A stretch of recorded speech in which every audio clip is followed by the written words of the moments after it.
है personal pronoun. तो पहले पर्सनल प्रोनाउन किसे कहते हैं ये समझिए। तो I, we, you, he, she, it और दे को ही पर्सनल प्रोनाउन कहा जाता है। तो पर्सनल प्रोनाउन किसे कहेंगे? तो I, B, he, she, it, they, यही सब को जो है इसी को हम पर्सनल प्रोनाउन कहते हैं। अब देखिए और बी होता है क्या है? फर्स्ट पर्सन है। सेकेंड पर्सन में आपका आता है यू। सेकेंड पर्सन में क्या आएगा? यू आएगा। और थर्ड पर्सन में आपका आएगा ही, सी, इट और दे। ये सब क्या है? थर्ड पर्सन है। तो यही I, we, you, he, she, it, they, यही सातों को हम पर्सनल प्रोनाउन कहते हैं। याद रखिएगा, यही सातों को क्या बोलते हैं? पर्सनल प्रोनाउन कहते हैं। पर्सनल प्रोनाउन के जो है क्या रूप जो है कैश वेस में बदलते रहता है। यानी कि पर्सनल प्रोनाउन के रूप जो है कैश वेस में बदलते रहते हैं। इसको समझने के लिए मैंने एक सारणी बनाई हूँ, इससे समझने का कोशिश कीजिएगा। देखिए आपका नॉमिनेटिव कैश ये है। नॉमिनेटिव कैश क्या जगह? I, we, you, he, she, it, they, ये सातों जो है आपका पर्सनल प्रोनाउन जो सातों है ना, वही आपका नॉमिनेटिव कैश होता है। अब पोसेसिव कैश को दो भागों में बांटा गया है। पोसेसिव कैश को कितने भाग बांटा गया है? दो भाग में।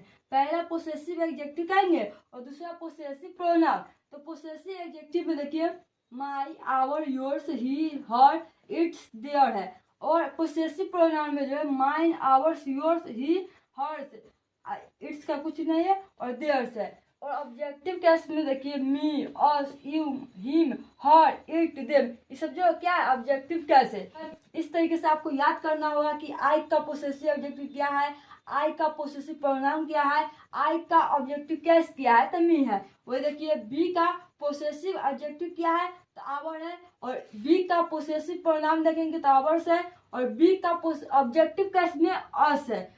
यू का पोसेसिव ऑब्जेक्टिव क्या है? योर है। और यू का पोसेसिव प्रोनाउन क्या है? योर्स है। और यू का ऑब्जेक्टिव केस क्या है? तो यू है।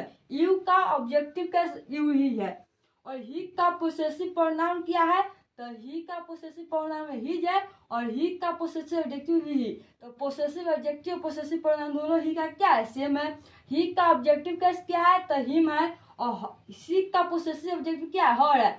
और सी का पोसेसिव प्रोनाउन क्या है? हर्ष है। और सी का ऑब्जेक्टिव केस क्या है? हर है।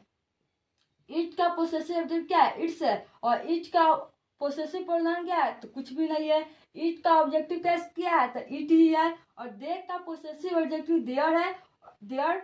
और दे का पोसेसिव प्रोनाउन देयर से। और दे का ऑब्जेक्टिव केस क्या है? देम है। तो ये सारणी आपको ध्यान में रखना होगा।